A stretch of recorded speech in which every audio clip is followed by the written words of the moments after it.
បាទសួស្តីបងប្អូនទាំងអស់គ្នានេះជាសកម្មភាពមួយដែលខ្ញុំទៅភូមិដនលងបាទហើយក៏បានឆ្លងទូកមកវិញក៏ឃើញបងប្រុសម្នាក់គាត់លក់ផ្សិតប៉កបាទលើសុំចែកគាត់1គីឡូទុកមកស្ងោរបាទហើយនៅជាប់ដីនៅឡើយទេគាត់លក់ឲ្យ1គីឡូ20000បាទនៅជាប់ដីនៅឡើយទេ1គីឡូ20000ហ្នឹងបាទគាត់លាងហើយរីស្អាតហើយគាត់លក់1គីឡូ30000បាទគាត់លក់1គីឡូ30000លើយើងកំពុងតែរើសអាណាស្រួយចេញ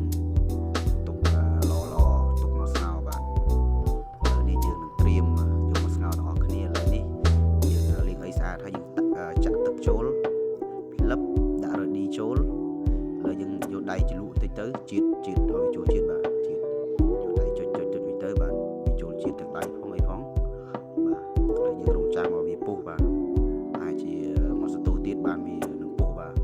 ហើយដឹងតែជាតិដែរបងប្រុសអ្នកនឹងគាត់លូកដៃចូលបាទប៉ុណ្្នឹងហើយនឹងឆ្ងាញ់ហើយបាទឥឡូវនេះបាទពុះហើយបាទ